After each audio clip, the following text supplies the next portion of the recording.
es el aumento de casos en coronavirus que se ha visto en diferentes incapacidades. Hoy está con nosotros la doctora Alicia Castro, especialista en terapia respiratoria y rehabilitación cardiopulmonar. Doctora, muy buenos días, y tal vez usted nos puede contar cuáles son esos virus respiratorios que nos afectan a todos, que son más comunes en nuestro país. Bueno, muy buenos días, muchas gracias. En realidad acá en Costa Rica los más comunes, según la Caja Costarricense de Seguro Social, ¿verdad?, son la rinitis, sinusitis y bronquitis. Alicia, ¿y cuáles son esos causantes? Bueno, hay factores, hay muchísimos factores que nos pueden causar, ¿verdad? Entre esos están el ambiente, ¿verdad?, la humedad. También están los factores, los podemos dividir como en dos, que son modificables y no modificables, ¿ok? Entonces, también que traemos como de herencia, ¿verdad?, esos son no modificables. También el lugar donde vivimos acá en Costa Rica es muy húmedo. Entonces es un factor no modificable. Hay otros que son modificables, o sea que nosotros podemos manipular. Por ejemplo, el peso, ¿verdad? Es algo que podemos modificar, que podemos decir, bueno, no, vamos a comer mejor, vamos a hacer ejercicio, nos vamos a mantener saludables, una dieta saludable. Entonces, esos son factores modificables. También, por ejemplo, el ambiente que podemos regular, que podemos decir que en nuestro cuarto, nuestra habitación, vamos a mantenerlo limpio, vamos a utilizar, digamos, pañitos húmedos para limpiar, no vamos a barrer, el polvo, estas cosas, sí, eso sí lo podemos modificar. También otros aspectos como son el uso de mascarilla, digamos ahorita, ¿verdad? Que ahorita que hay tantos virus respiratorios, que ahorita que hay todo esto en el ambiente, sí es importante utilizar mascarilla, lavado de manos y estas cosas. Para cuidarnos más. Doctora, todos somos diferentes y por ende todos los síntomas nos van a dar de manera distinta según vaya a reaccionar nuestro cuerpo. Pero ¿cuáles son esos síntomas más comunes, digamos, en las enfermedades respiratorias? Bueno, los más comunes van a ser la nariz trancada, ¿verdad? Que siempre esa congestión nasal, dolor de cabeza, opresión en la frente, en los pómulos, inclusive en esta parte de las encías también. Vamos a tener también como dolor de oído, dolor de garganta. Tos también es uno de los síntomas más comunes, ¿verdad?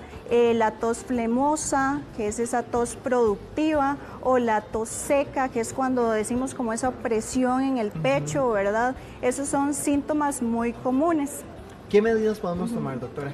Bueno, en las medidas, primeramente, ¿verdad?, es controlar esos factores de riesgo que tenemos, los que antes hablamos, el ambiente, ¿verdad?, el peso, hacer ejercicio, mantenernos también con un adecuado control médico, eso es súper importante. La tecnología también podría ser nuestro aliado, y usted aquí trae estos aparatos que nos podrían ayudar. ¿Cómo los utilizo? ¿En qué nos van a beneficiar? Claro, estos aparatos son para regular la humedad. En Costa Rica se dice que en la época seca de un 60 a un 65% tenemos de humedad en época seca. Ahora, en época lluviosa de un 80 hasta un 85%. Por eso es importante mantener nuestra habitación o nuestro lugar de trabajo, ¿verdad?, nuestra oficina, en estos lugares con una adecuada humedad, ¿verdad?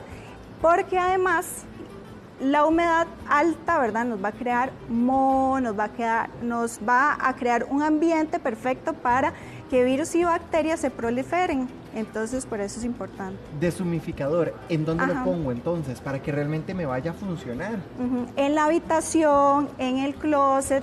Nos damos cuenta que a veces en nuestra ropa, en nuestros zapatos se ve el exceso de humedad. Huele a húmedo. Huele realmente. Entonces sí, eso es importante poder decir que lo podemos pasar del closet a la habitación, a la sala, por diferentes lugares de nuestra habitación o inclusive, como le decía, en nuestro trabajo, ¿verdad? Porque aunque estemos tal vez no en un lugar muy lluvioso o que tal vez hayan árboles alrededor o inclusive un río cerca, ¿verdad? Entonces sí es importante para mantener la humedad que necesitamos. Ok, yo tengo el aparato, ¿verdad? Lo único que tengo que hacer es encenderlo. Correcto. Lo pongo en el máximo, ¿verdad? Y yo tengo que estar verificando, doctora, que esto se vaya a llenar de agua. Correcto, eso se va a llenar de agua. Es importante recalcar esto de aquí. Que ese es un tanque antibacteriano, antimicrobiano. ¿Lo puedo abrir, por ejemplo? Claro. Eso, muy bien. Y aquí tiene que salir el agua dentro Ajá, de esto. exacto. Entonces, esta agua que se recolecta, doctora, es el agua de la habitación que tiene esa humedad, que a veces hasta incluso salen hongos de las paredes de la cantidad de humedad concentrada en una sola habitación. Es cierto, es importante poder estar moviendo los muebles, las camas, estar verificando que en las paredes no haya ese exceso de humedad, y esto nos va a controlar completamente ese tema. Acá lo podemos modificar, ¿verdad? El 40, 50, 60, hasta 70%. No va a ser lo mismo alguien que viva en Limón o en Guapiles, que es muy húmedo, ¿verdad? A una persona que, por ejemplo, viva en una zona más caliente como Alajuela. Correcto. En donde se coloca según el lugar donde vivo, según lo cerrado que esté la habitación, porque tenemos desde el 40 hasta el 70%.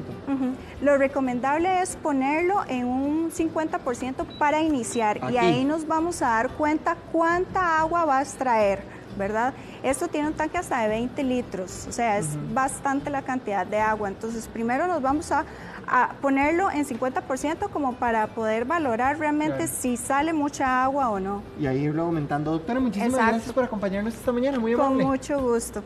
Bien, nosotros vamos a una pausa comercial, pero no se despegue porque al volver nuestro abogado le va